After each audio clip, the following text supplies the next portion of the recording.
سلام دوستان، وقت همتون بخیر. امروز اومدم با یه آموزش دیگه. امروز تصمیم گرفتم آموزش مرغ شکمپر شمالی براتون بذارم. امیدوارم که خوشتون بیاد. لونگی هستش این مرغی که من دارم درست میکنم. مرغم رو تمیز کردم. یه مرغ به اندازه 1.5 کیلو باید برداریم. مرغم رو تمیز کردم و خشکش کردم و الان دارم بهش ادویه میزنم. زردچوبه و نمک و فلفل بهش میزنم. دوست داشتین میتونین زعفرونم بزنین. همه جاشو قشنگ ماساژ میدم با ادویه.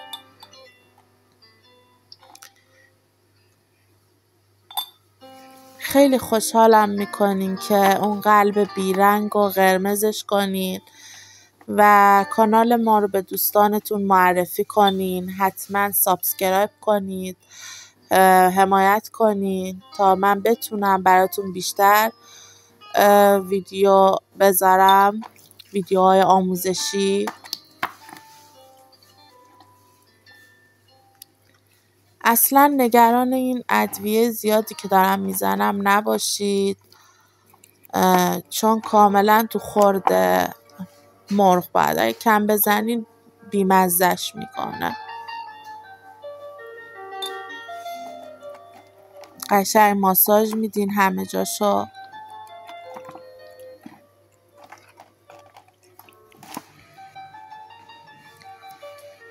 خب اینجا من یه دونه پیاز متوسط رنده کردم، دارم سرخش میکنم خیلی کم، در حدی که فقط آبش یه مقدار گرفته بشه. بعد سبزیمو ریختم، سبزی‌های معطر و سیر اضافه کردم به اندازه دلخواه. سبزی من چوچاق، نعناع، تره، گیشنیز، جعفری و خالواش. اینا رو میتونین هر کدوم 100 گرم اضافه کنین، خورد کنین و درست کنین. نباید به اندازه قرمه یا حتی سبزی پلوی بعضیا تفت میدن سرخ بشه. سبزی ما نباید مدل آشی باشه. حالا گردومو میریزم، میتونید 150 گرم یا 200 گرم. من گردو سابیدم، آره گردومو ریختم داخلش. میتونین، حالا بعضیا دوست دارن گردوشون درشت باشه، یه مقدار درشت تر باشه، میتونین کمتر شما خوردش کنین. گردو، زرشک 2 قاشق، کشمش پلویی 2 قاشق، آلو، حالا میتونین چند نوع آلو استفاده کنین، من یه نوع استفاده کردم. 150 گرم آلوی خورشتی. اینا رو قشنگ با هم مخلوطشون میکنم، خیلی کم تاب میدم.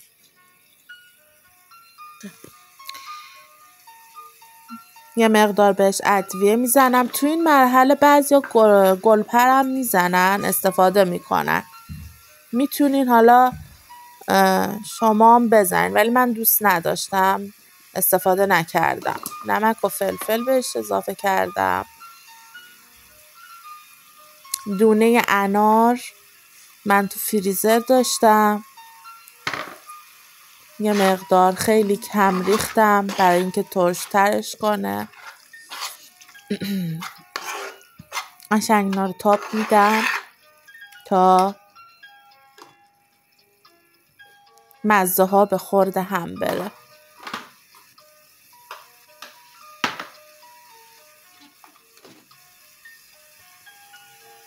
یه مقدار رب انار بهش اضافه میکنم.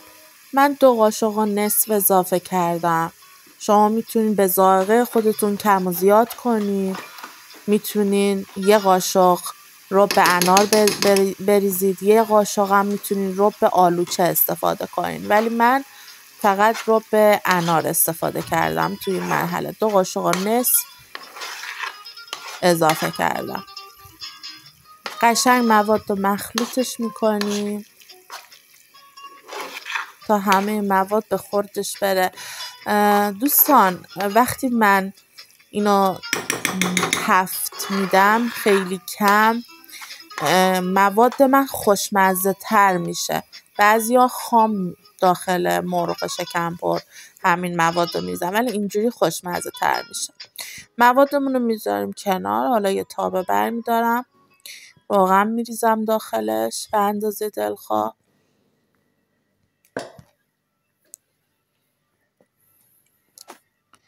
میذارم روغنم داغ بشه. اینجا من چند تا تیکه کره داخل مرغم گذاشتم زیر پوستش، فقط برای اینه که وقتی مرغ من سرخدار میشه خشک در نیاد. کره باعث میشه که اون لطافت خودش و نرمی خودش رو داشته باشه.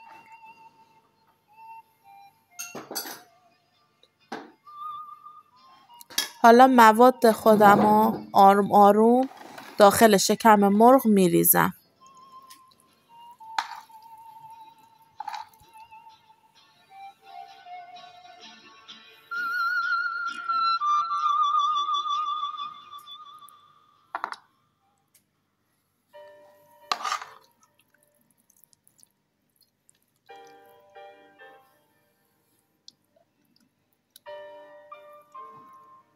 قاشق قاشق همه میریزم داخل شکم مرغم.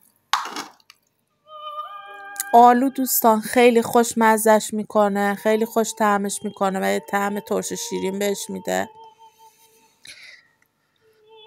ما از همه طعمای خوشمزه توی این مرغ شکمپر استفاده کردیم.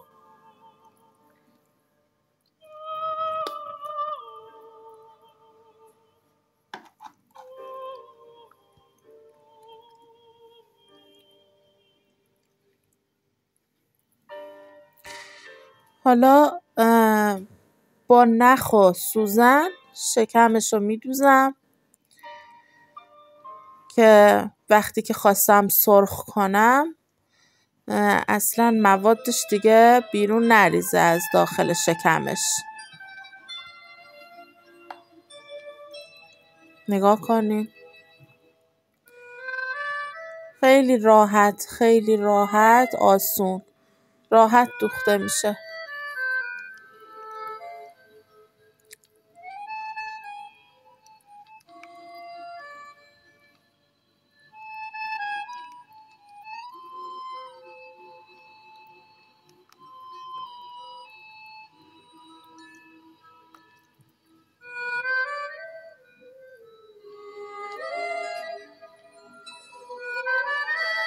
دوستان بعضیا داخل این غذا، این لونگی مرغ شکمپر شمالی، رب ازگیل هم میریزن که فوق‌العاده‌اش میکنه، خیلی مزه بهشتی بهش میده. من حالا نداشتم این سری فقط رب انار استفاده کردم ولی رب ازگیل فوق‌العاده‌اش میکنه.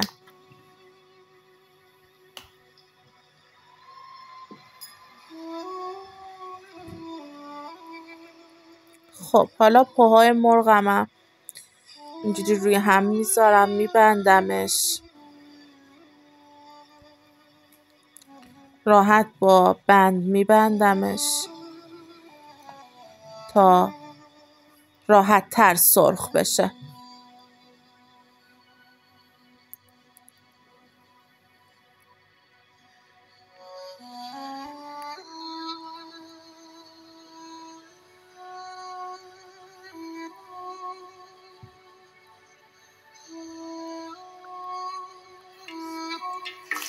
خب روغن من که اونجا داغ شده بود، حالا مرغم رو آروم میذارم داخل مایتابم و میذارم با سوی متوسط، کمم نباید باشه، میذارم که سرخ بشه. چون من داخل فر نمیخوام دوستان بذارم، من داخل مایتابه یا داخل حالا قابلمه داریم میتونیم فقط تفلون باشه هر چی که استفاده میکنین، نه چسب باشه. حالا نگاه کنین ادامه آموزش رو.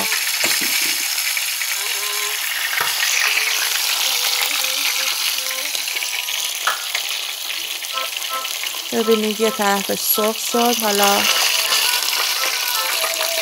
که بغل میذارم که بغلم سرخ بشه. بغل کنارهای مرغ قشنگ طلایی شده. میبینی با این که مرغ من زعفرون نداشت، ببینین چقدر طلایی خوشگل سرخ شده. ادویه ها غذا رو بهشتی میکنن. هیچ موقع نترسین از ادویه زدن. مرغمو که قشنگ همه طرفش سرخ شده و طلایی شد، از تابه میارمش بیرون. میبینین که همه جای مرغ من قشنگ حالت بریونی پیدا کرده و طلایی و خوشگل شده.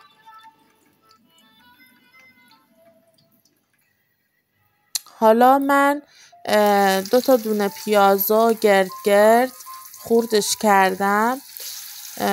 داخل مایتابم میچینم همه رو دونه دونه. یه مقدار بهش نمک و زردچوبه اینا زدم و فلفل.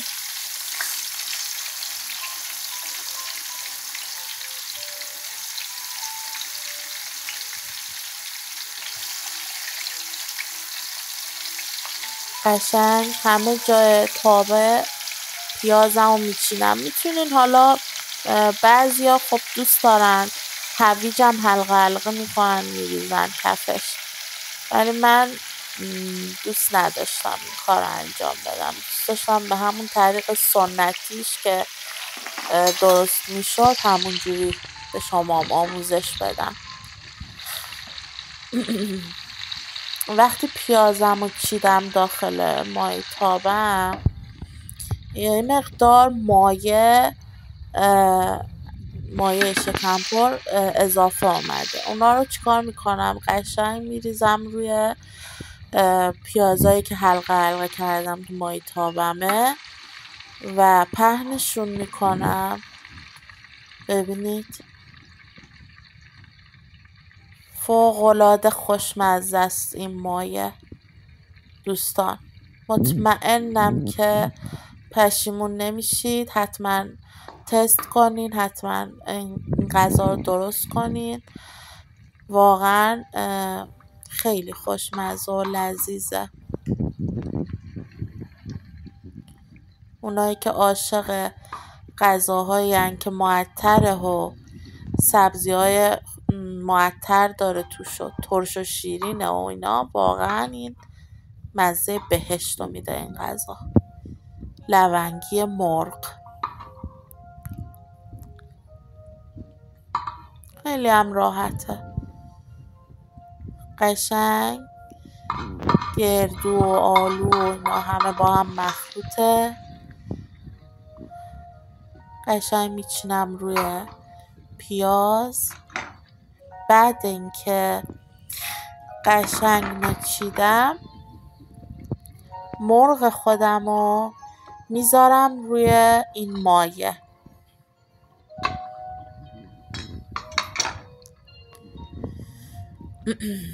بعد یه مقدار آب از کنار میریزم داخل مایتابم به اندازه 2 لیوان.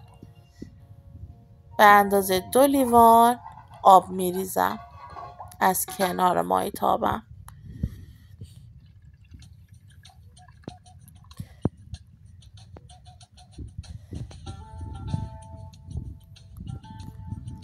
ببینید